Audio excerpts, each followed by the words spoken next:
Hello. Hi, ma'am. A visit. Mafam sida koigi Assam dagi lakiba nungsiraba igi now. Amputee now haina khangnabad. Maki ngasi Manipur thadoni ngasi bolera hayeng thadoni haba dugi Chaklen tang chamina se naina. Second kitang thongmane. So, marang ngogo hore. Yes. This sapa hore. Yambe yen kesi mga kakane. Mahak pisaning bagi mahak ke blok masama ina nungsida na nausigi semjabane haita khana pina gi mukbang ge dugi dagi wana ti kuma aina chamcham na nuksi jabe nausi marai bak thiraba accident amadagi ama khudong chadaba mioi pokta hektamuk thokpa yaba haitare ni magi punchi de ta thokpa ye aduna ekoi pokpadagi chumna polo ko rasu ekoi se adum soinai ba haibse dum gi hai du adum soinai re haitar ga dik so oi na na udong na abhijit tong na haitare ninghana tab tare oi thengna ba tare aina kitang designing na tawjabane yes oh chango chango okay hamo 정호 파모 어디로 좀 왔던 편이야. 오케이.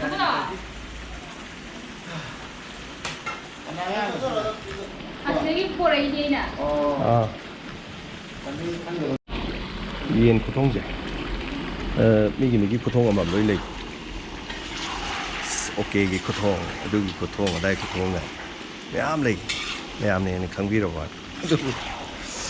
ai của thông gì nè phải cái normal rồi có thông được cái nào sẽ a visit magi hay Manipur thado krani sana lepa mà phong sẽ lạc cái nào han mà lạc cái đó rồi Amputee now hay vào YouTube channel là đó yang video nó mới ăn subscribe to yang body ai là video mà xem đâu khi lạc tới cả something exactly hay không để được mi lak taret ka something khara di yengbi adu ba yengbi ri ba khudi mak to loi subscribe to bi adu mi lak taret to subscribe to bi ta de koi Amputee now gi channel is mai ho gadam ne ai tar so here is a visit so hi so is cameraman Nausa Bookman Nah, mana ini nambi bener book lah nambi bener Sanway teling itu. So thank you so much. Mati hai tare nanau gunuk shibi ba duga subscribe to video sing shudun to view duga 30k lan gre.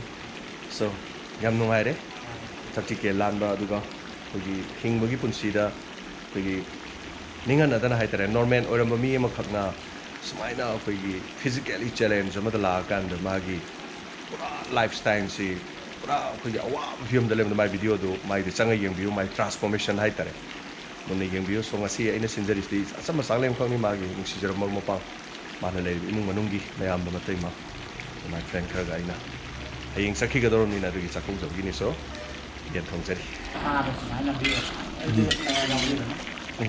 da zen si be lo gi ye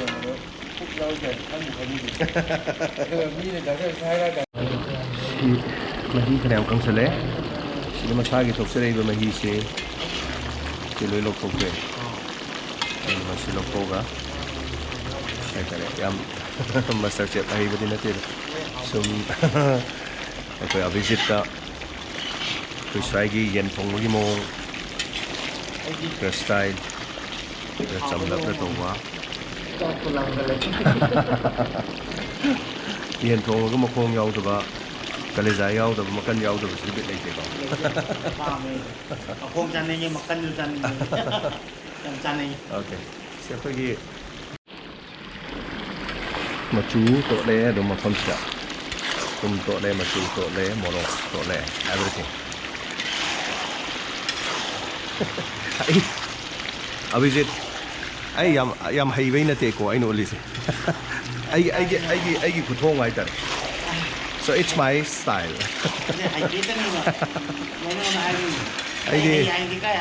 Yes, yes, adusu leire.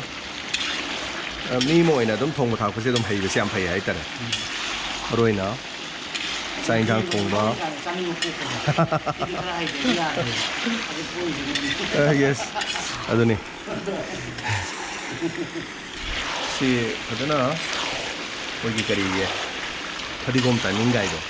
Kotha bagi thadigom timing. Mari bagi gai hai lei dai ne ko. Akhoi di madu madi escape tau jare. Because akhoi madu madi. So ini am chamba Chaklen ne ai tare. Ya mukbang sunati ko me. Ngamde. Sinau sing mukbang tau sing. Lei re. Aduga.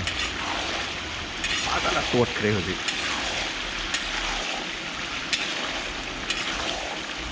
Mai semut pro. So.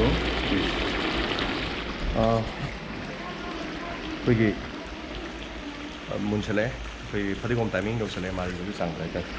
So thong một thắc phát ini hay berarti hay. Atau abis kari thong một thắc apa hay? Ini loh hay deh tadi. Kang soy thong ba irom ba khot pa te te. Kang soy deh irom muje sidek sidek di wale. Ada aina pam tadi pork thong ba, ada yen thong ba, ngat thong ba, yen thong ba, siu muje di kara ada. Pam ya ta. Okay. Hao ya. Okay. Hao cho hao em ni na dun. Ai di ayam ba sai na thong ju lo hay ai tare. Kang soy irom ba. Kang soy irom ba. Oh ina uti. Ngat thong ba. Second phong số hay, đó hay là everything.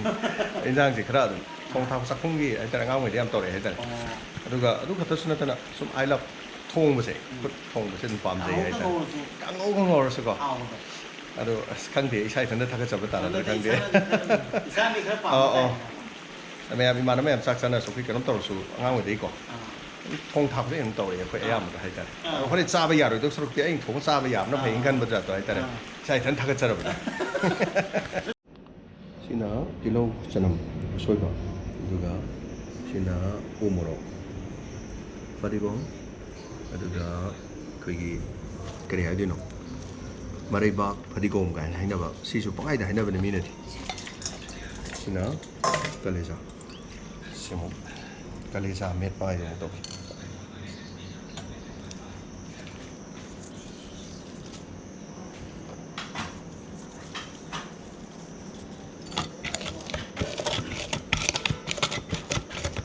kirim karo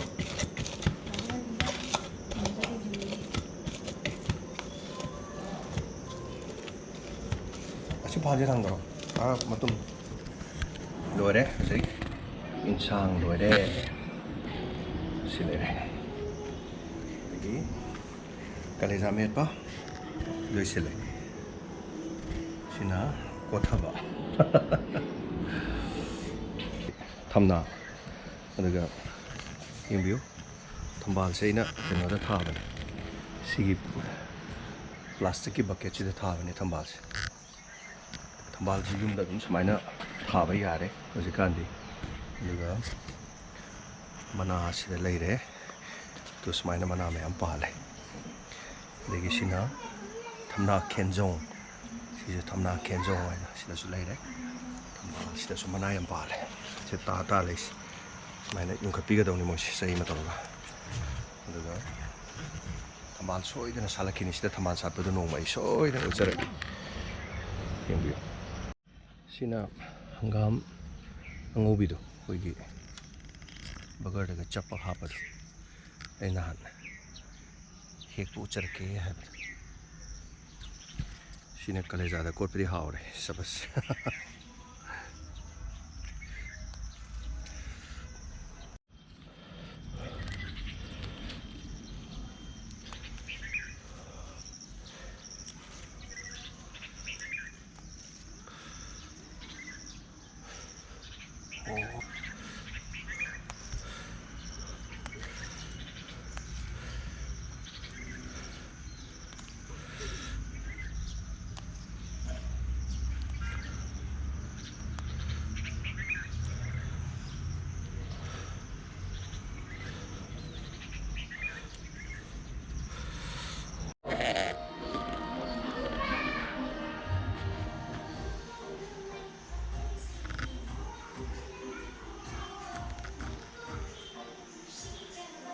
Sabo dore hojek koi visit Sandagi Em hậu đó ngon này. Manipur da lakudagi my YouTube channel se 30k yore hojek hana 2k dai da lakibani so mayam gi support na haijab tare Một cái gì xí đó. so ngasi ma Manipur chingasina roibo eraga matung da mulasu aduga handak lakpugi khongcha sigi da roibni haitare aduga Làm tôi là cái này. amuk tolakani Ra just kim nak sum lah kan ni. Thank you ngasi Chaklen ma chamin bagi so hanjaning dana magi kano si semjabani aduga subscribe to video du khoi nau si nei mamang da san haijakre cham cham normal oina lejaram bagi extend bagi khong nam soi ki ba aduga khong sida khoina yot hapaga miam barakta tingani ai hingani haidani hingi ba adugumba real fighter real hero mane haidare so thank you so much What are we at the Saudi? Thank you.